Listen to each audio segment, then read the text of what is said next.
अंधेरा कमरा, जहाँ से रोशनी की कोई गुंजाइश नहीं हो, जहाँ ढंग से ना तो खाने को मिले ना पीने को मिले। आपको फील हो रहा हो कि आपके आसपास कीड़े चल रहे हैं, आप देख पा रहे हो उन्हें। बहुत गंदा फील हो रहा है, डिप्रेशन, एंजाइटी, उस जगह पे दम घुटना, आपके बुखार आ जाना, कोशिश करना कि बाहर जाना है पर बाहर नहीं जा सकते और ना किसी को आवाज़ दे सकते। धीरे धीरे आपका शरीर बहुत ज़्यादा कमज़ोर होता जा रहा है, याददाश्त भूलती जा रही है। बहुत ही गंदी बदबू खुद ही के शरीर में से, और वो भी 25 सालों के लिए। क्या आप सोच सकते हैं खुद के लिए ऐसा? नहीं, हमारी आज की स्टोरी इसी पर ही बेस्ड है। Hi friends, how are you today? So I hope आपका टाइम बहुत अच्छा जा रहा हो और आपकी फैमिली के अंदर सब लोग सही हो। So my name is Shikha and this is my channel the April Glam. So last time मैंने एक हॉरर स्टोरी सुनाई थी, एक real life horror story bloody Mary की। इस बार मैं काफ़ी ज़्यादा एक मिस्टीरियस सी स्टोरी लेकर आई हूँ। So if you are new on my channel and if you don't know anything about my channel, so मैं स्टोरीज़ लेकर आती हूँ, हॉरर, मिस्ट्री, मर्डर, ऐसी स्टोरीज़, ऐसी रियल स्टोरीज़ लेकर आती हूँ और साथ में मेकअप भी करती हूँ। So if you are a big lover of makeup, then just subscribe my channel, and if you like stories, real life stories, then subscribe my channel too, because I am here for you with all amazing real life stories. So आज मैं काफ़ी ज़्यादा mysterious सी story लेकर आई हूँ और इसके अंदर जो मेन कैरेक्टर है उसकी आप अगर सिचुएशन देखोगे ना तो मतलब आपके एक बुरे से बुरे सपने में भी आप वो चीज़ सोच नहीं सकते जो उसके साथ में हुआ था। जब ये चीज़ सामने आई थी तो सारे लोग इतने ज़्यादा शॉक्ड हो गए थे कि ऐसा किसी के साथ में कैसा हो सकता है। So before starting this video, make sure to hit a like button on my today's video and also subscribe my channel, because अगर आप सब्सक्राइब नहीं करेंगे तो मेरी आने वाली स्टोरीज और आने वाली वीडियोज़ आपको नहीं मिलेंगे। So just go and subscribe my channel right now, and if you like my stories and if you like my videos then do share. Lockdown चल रहा है और पेंडेमिक है, बहुत बुरी सिचुएशन हो चुकी है। कोरोना ने सबकी वॉट लगा रखी है तगड़ी बात। हमारा जो एरिया है वो तो रेड जोन है। अब इस लॉकडाउन में ये हालत है कि ना तो इंसान कोई बाहर जा सकता है ना इंसान अंदर आ सकता है। मतलब एक तरह से खुद ही के घर में जेल की कैदी बन के रह गए। बट इतने के अंदर ही हालत खराब हो गई है, नहीं? बट आप ये सोचो कि आपको पूरी लाइफ के लिए, मतलब आपकी फैमिली को भी एक बार को अलग कर दें और पूरे अंधेरे कमरे में आपको बंद कर दें, ना आपको ठीक से खाना मिले, नहाने का तो बहुत दूर की बात है, खुद की बॉडी में से स्मेल आने लगे। आप लोग सोचोगे कि कैसी कैसी बातें कर रही है। ओके, ये एक्चुअली मैं सिचुएशन बता रही हूँ आज के हमारे स्टोरी के कैरेक्टर के बारे में। सोच के भी डर लग रहा है ना? तो ये स्टोरी है ब्लांच मोनियार की, जिसका बर्थ फ्रांस में 1 मार्च 1849 में हुआ था। कंजर्वेटिव और एलाइट फैमिली से बिलोंग करती थी और वो बचपन से ही बहुत बहुत बहुत ही ज़्यादा ब्यूटीफुल थी। मतलब आसपास के लोग भी उसकी मतलब ब्यूटी के लिए बहुत ज़्यादा बातें करते थे। सो जब वो बड़ी हुई तो उसकी शादी के लिए बहुत सारे रिश्ते आने लग गए। So this is the foundation that I am gonna use. So this one is fit me by Maybelline and my shade is 128। So 1847 के अंदर ब्लॉन्च की एज 25 हो गई थी और उन्हें एक लॉयर से प्यार हो गया था। Like she was following in love for him और वो उस लॉयर से शादी करना चाहती थी। It's a very big decision. और ये बात उनकी मदर को और उनके ब्रदर को बिल्कुल भी पसंद नहीं आई थी। सो इस बात पे उन दोनों की, यानी कि उसकी मदर और उसके ब्रदर की, ब्लॉन्च से बहुत ज़्यादा बहस हुई। वो एक्चुअली काफ़ी ज़्यादा एलीट फैमिली से और काफ़ी ज़्यादा रिच फैमिली से बिलोंग करते थे। बट जो वो लॉयर था वो बिल्कुल भी रिच नहीं था, वो काफ़ी ज़्यादा एक मिडिल क्लास का बंदा था। और उनको ये लग रहा था कि ब्लॉन्च ने उससे शादी कर ली तो जो सोसाइटी वो उनके ऊपर हंसेगी। और ये चीज़ एक्चुअली उस टाइम पे भी नहीं, इस टाइम पे भी हम देखते हुए आ रहे हैं, क्योंकि लोग बाग आज भी यही कर रहे हैं। मतलब अपने बच्चों को बहुत ज़्यादा परेशान करते हैं क्योंकि उनको ये लगता है कि भाई हमारे बच्चे शायद गलत डिसीजन ना ले ले और उनको उनकी चॉइस से नहीं करने देते शादी। और आज भी बहुत सारी ऐसी जगह है जहाँ पे बहुत सारे ऐसे केसेस देखने को मिलते हैं जहाँ पे लोग अपने बच्चों को ही मार देते हैं। सो एज़ यूजुअल वो 1874 की बात थी। मतलब लव मैरिज और वो भी किसी गरीब से, ये करना बहुत मुश्किल था। ये सारी बात होने के बावजूद भी ब्लॉन्च ने बिल्कुल भी अपनी फैमिली की नहीं सुनी। बट वो अब भी अपने ही डिसीजन पे पूरी तरह से अड़ी हुई थी कि मुझे शादी करनी है तो उसी से करनी है, वरना करनी नहीं। बट ब्लॉन्च ने कभी भी नहीं सोचा होगा कि उसका ये डिसीजन उसकी पूरी लाइफ बर्बाद कर देगा। सो मैडम मोनियार, जो कि ब्लॉन्च मोनियार की मदर थी, उनको ये अच्छे से पता पड़ गया था कि अब उनकी बेटी नहीं मानने वाली है और अब जैसे कुछ भी हो वो उस लॉयर से शादी करके रहेगी। उनकी रेपुटेशन की बहुत ज़्यादा अगेंस्ट थी ये चीज़। तो उन्होंने अपनी ही बेटी को घर के एक बेसमेंट में, मतलब एक बहुत छोटा सा रूम था बेसमेंट में, वहाँ पे अपनी बेटी को ले जाके और छोड़ दिया। मतलब सबको यही लगता है कि चलो ठीक है, एक पनिशमेंट के हिसाब से देखें तो थोड़े टाइम के लिए बच्चा शायद सुधर जाएगा, उसको थोड़ी देर बंद करेंगे तो वो शायद सुधर जाएगा थोड़े टाइम में। बट ये चीज़ कुछ अलग थी, ये स्टोरी कुछ अलग ही मोड़ लेने वाली थी। और ये सब चीज़ों के अंदर उसकी मॉम ही नहीं, उसके जो ब्रदर है ब्लांच के, और वो भी ये सब के अंदर अपनी मम्मी के साथ में था। दिस इज सो बैड यार, दिस इज़ टोटली अनफेयर। और वो रूम ऐसा रूम था जहाँ पे आप ये पता नहीं कर सकते हो कि कब रात हो रही है और कब सुबह। और सच बताऊँ तो वहाँ पे दिन की रोशनी आती ही नहीं थी। और ब्लांच के सामने ये शर्त रख दी थी कि अगर तुम्हें इस जगह से बाहर निकलना है, क्योंकि कोई भी इंसान तो क्या, वहाँ पे कोई जानवर भी नहीं रह सकता था, कि अगर तुम्हें यहाँ से बाहर निकलना है तो तुम्हें अपनी ज़िद छोड़नी पड़ेगी। और जो वो गरीब लॉयर है उसका जो तुम ये शादी कर रही हो, ये सब चीज़ें भुलानी पड़ेगी। But love is love, true love is true love. तो वो अपने ज़िद पे अड़ी हुई थी कि नहीं, शादी करनी है तो उसी लॉयर से ही करनी है, वरना करनी ही नहीं है। तो वो भी अपनी ज़िद पे थी और उसकी मम्मी उससे डबल ज़िद पे थी। सो वो वहाँ से इस तरह से बाहर नहीं आ पाई। और हालत ये हो चुकी थी कि जैसे जैसे दिन निकलते जा रहे थे, उसके साथ में वो लोग और ज़्यादा क्रूल होते जा रहे थे। मतलब कोई भी माँ अपनी बेटी के साथ में ऐसा कैसे कर सकती है? थोड़ा सा भी बच्चे को कुछ हो जाता है तो माँ, सबसे पहले माँ ही होती है जिसको सबसे ज़्यादा दुख होता है, सबसे ज़्यादा वो दुखी होती है। बट यहाँ पे कुछ केस ऐसे होते हैं कि हम लोग सोच भी नहीं सकते कि ऐसा कैसे हो सकता है। और जैसे जैसे टाइम बीता गया, उसकी जो पनिशमेंट थी वो और ज़्यादा बढ़ती गई। और सज़ा बढ़ते बढ़ते ये हाल हो गया कि उनको खाना खाने के लिए जो सड़ा हुआ या फिर जो झूठा खाना होता था वो दिया जाता था। और अगर सोने की बात बोलूँ तो सोने के लिए उनको घास का बेड दिया था जिसके ऊपर वो सोती थी, जो कि डेफिनेटली बिल्कुल भी कंफर्टेबल नहीं होगा।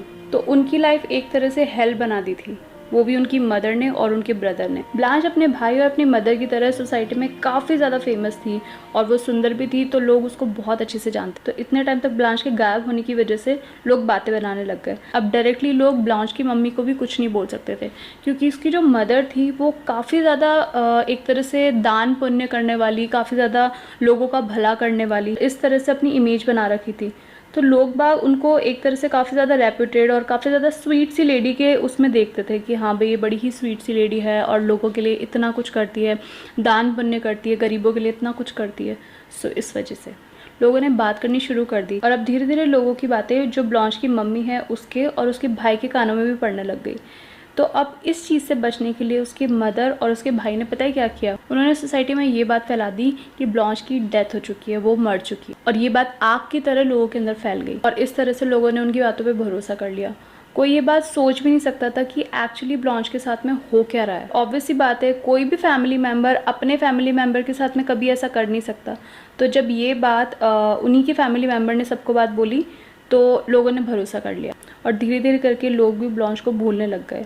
और जो ब्लांच का लवर था, जो उससे शादी करने वाली थी, उसको भी ये लगा कि अब ब्लांच की डेथ हो चुकी है। इस तरह से डिस्क्राइब किया गया है। ब्लांच काफ़ी ज़्यादा ब्यूटीफुल, काफ़ी बबली, काफ़ी जॉयफुल, काफ़ी हैप्पी काइंड ऑफ पर्सन थी, जिनके ब्राउन कलर के हेयर, ब्यूटीफुल सी आइज़ और बहुत ही ज़्यादा ब्यूटीफुल उनकी स्किन थी। और 1885 के अंदर ब्लांच का जो लवर था उसकी भी डेथ हो गई। ब्लांच को उस रूम के अंदर चेन से बांधा गया था।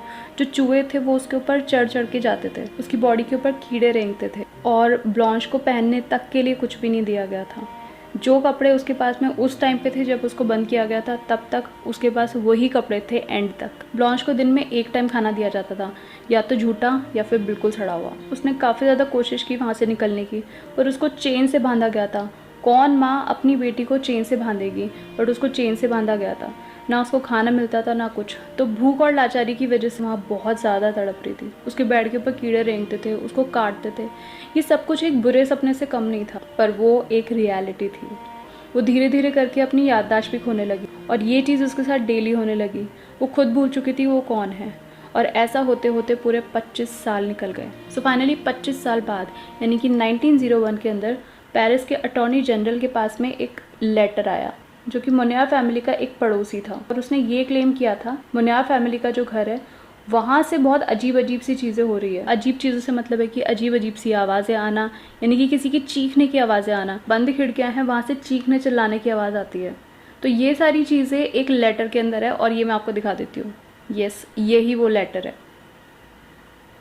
सो इमीडिएटली पुलिस एक्शन में आई और उनके घर चली गई और ये फर्स्ट टाइम नहीं था, इससे पहले भी लोगों ने क्लेम किया था कि उस घर में से किसी बंद खिड़की में से बहुत अजीब अजीब सी आवाज़ें चीखने चिल्लाने की आती है। बट ये सारे क्लेम जो उसकी मदर थी उन्होंने पूरे झूठे बता दिए थे कि ऐसा कुछ भी नहीं है हमारे यहाँ। तो जब पुलिस वहाँ पे पहुंची तो उस टाइम पे ये बताते हैं, कुछ लोग ये बताते हैं कि वहाँ पे उनकी मदर थी, बट उन्होंने ये कहा था कि यहाँ पे ऐसा कुछ भी नहीं होता, यहाँ से कोई आवाज़ नहीं आती, यहाँ पे कोई अजीब चीज़ नहीं होती। बट पुलिस वालों ने उनकी बात नहीं मानी। दूसरी ये भी बताती कि जब पुलिस वहाँ पे पहुंची तो उस घर में कोई भी नहीं था। उन्होंने नॉक किया, ना तो मैडम मोनियार और ना ही उनका भाई, कोई भी वहाँ पर नहीं था। तो पुलिस वहाँ पे अंदर चली गई और अंदर जाके उन्होंने इन्वेस्टिगेशन की। पूरे घर में कोई भी नहीं था, बट ऑल ऑफ सडन उनको बेसमेंट से बड़ी अजीब सी स्मेल आने लगी, और वो ऐसी स्मेल थी कि कोई वहाँ पे रुक भी नहीं सकता था। और ऐसी ही चीज़ों पे सबसे ज़्यादा डाउट जाता है, और पुलिस वालों का जो शक था वो यकीन में बदलने लगा। उन्होंने फटाफट से वो गेट तोड़ा और जो देखा वो किसी को भी बिलीव नहीं हो रहा था अपनी आंखों पे। और उन्होंने देखा 50 साल की बूढ़ी ब्लांच मोनियार को, जिसके बारे में उसकी खुद की मदर और उसका ब्रदर, उन्होंने 25 साल पहले लोगों को ये बोल दिया था कि वो मर चुकी है। जो ब्लांच थी वो एक स्केलेटन जैसे बन चुकी थी, यानी कि एक जिंदा लाश की तरह। उनके शरीर में बिल्कुल भी मांस नहीं था, उनका पूरा बॉडी सूख चुका था, बट उनके अंदर जान थी। वो अपने स्टूल और यूरिन के अंदर लेटी हुई थी। इस कंडीशन को देख के सारे के सारे लोग बहुत ज़्यादा डर गए थे। गेट खोलने के बाद में जो उनकी पहली पिक्चर थी वो ये थी। उनकी पूरी बॉडी नेकेड थी। 25 साल पहले जो कपड़े थे आज भी वही कपड़े थे जो कि फट चुके थे। ब्लांच ने जब लोगों को देखा तो वो उनको देख के डर गए। सर्दी हो या गर्मी हो, सोचो उनकी क्या कंडीशन रही होगी। और फिर वहाँ से उनको बाहर निकाला गया और हॉस्पिटल पहुँचाया गया। थोड़े टाइम उनकी बहुत अच्छे से देख रेख करी गई, और जब उनको बाहर भी निकाला गया था तो जो सन की जो लाइट होती है उस तक से वो डर रही थी। यानी कि जिस इंसान ने 25 साल तक कोई सन की लाइट नहीं देखी हो, कोई रोशनी का एक बोलते ना एक इतना सा पार्ट भी नहीं देखा हो, वहाँ पे एक सुराख की भी वहाँ पे जगह नहीं थी, सोचो। तो उसने सूरज की रोशनी भी 25 साल बाद देखी, तो वो उससे भी डर रही थी। अब जब उनको बाहर निकाला गया तो उनकी कंडीशन थोड़ी थोड़ी सुधरने लगी, उनको खाना अच्छा दिया गया और उसके बाद में वो खुली हवा में सांस लेने लगी। धीरे धीरे ब्लांच ठीक होने लगी और उनको देख के ये लगता था कि वो उन सबको थैंक यू बोलना चाहती है, पर इतनी बुरी कंडीशन थी उनकी कि उनसे बोला तक नहीं जा रहा था। और कुछ सालों के बाद में जब उनकी कंडीशन और ज़्यादा ठीक होने लगी तो एक दिन की बात है, जब वो बोलने की बहुत ज़्यादा कोशिश कर रही थी तब उन्होंने एक बात बोली। वो धूप में खड़ी थी और उनको घास दिख रही थी और उन्होंने बोला हाउ लवली इट इज़। इतने सालों के बाद में पहली बार उनके मुंह से कुछ सुना गया।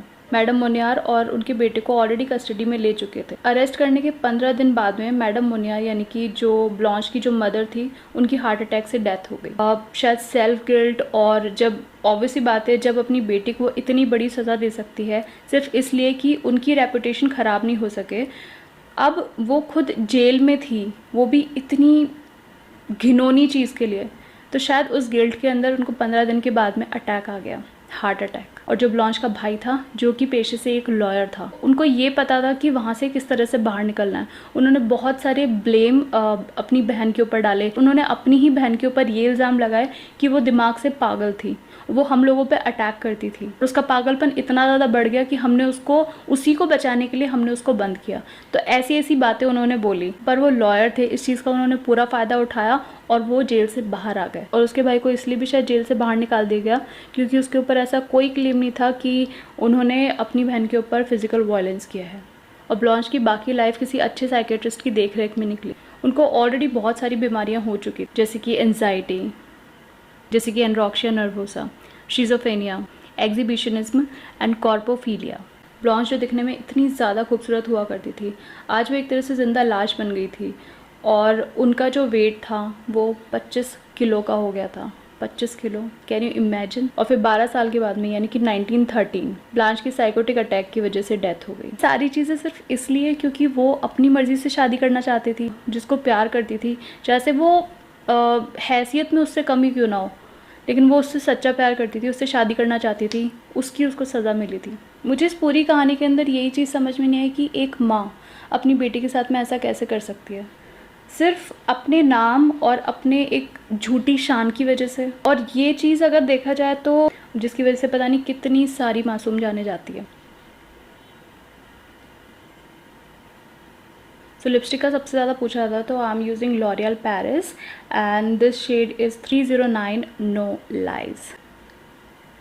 this one is love, this one is lip injection, and see, I got this from Sephora and this is like amazing. So shade is 01 and I love it. So I'm using a bit dark color. चीज़ एक तरह से हम इसको कहानी की तरीके से देख रहे हैं, पर आज की डेट में न जाने पता नहीं कितनी ऐसी लड़कियां या कितने ऐसे बच्चे, लड़के, बूढ़े लोग ऐसी सिचुएशन के अंदर होंगे।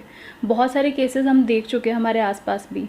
कोई बूढ़ी औरत है, उसको उसके घर वाले या फिर किसी लड़की को या फिर किसी लड़के को, इन लोगों को बहुत लंबे टाइम तक एक जगह कैद किया जाता है और उनको एक तरह से सज़ा दी जाती है। बहुत लंबा टाइम निकल जाता है, क्योंकि ब्लॉन्च के साथ में भी यही हुआ था। जब उसको बाहर निकाला गया, उसका पूरी लाइफ जा चुकी थी कि जो यंग वाली एज थी जहाँ पे उनको शादी करनी थी, उनके बच्चे होने थे, और ये सब की वजह से उनके पूरे 25 साल बर्बाद हो गए थे। उनकी एक ज़िद जो कि सिर्फ इतनी सी थी कि उनको अपनी पसंद से शादी करनी थी।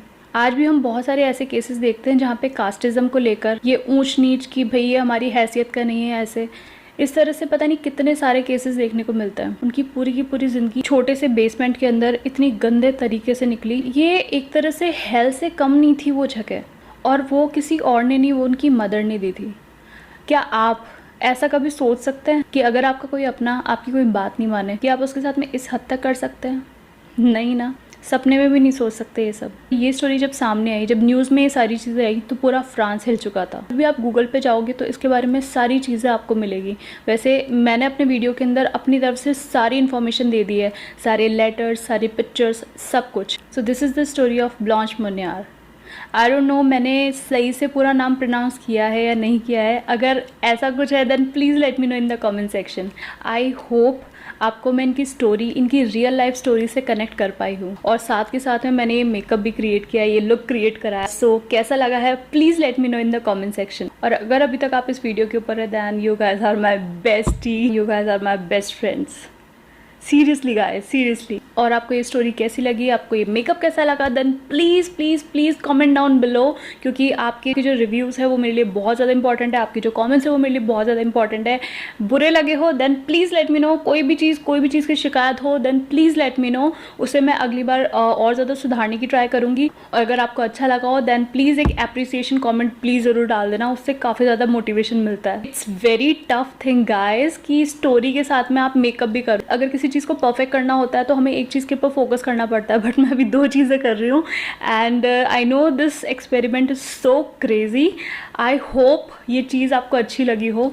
सो yeah guys I really need your support and let's see क्या होता है आगे, सी कि कितना लोग इसको पसंद करते हैं। I am just like fingers crossed and या आई होप आपका दिन बहुत अच्छा जाए, आप बहुत हेल्दी हो, आपकी फैमिली पूरी तरह से इस पैंडमिक से बची रहे, एंड या फाइट करना है हमें और हमें आगे बढ़ते जाना है। सो या प्लीज़ मैं सिर्फ आप लोगों से इतनी सी रिक्वेस्ट करूँगी कि अपने घर में रहो, और अगर कोई बाहर जाने के लिए बोलता है तो उसको समझाओ कि बाहर नहीं जाना है। सो इस पैंडमिक से हम सबको एक साथ में फ़ाइट करनी है, एक साथ में निकलना है और ये चेन तोड़नी है, राइट। सो इसी बात के साथ में मैं ये वीडियो ख़त्म करती हूँ। आई होप आप लोगों को ये वीडियो अच्छा लगा। If you like this video then hit a like button on my today's video and also subscribe my channel for more videos like this. So yeah, that's it for today and I'll meet you in my next video. Take care guys and bye.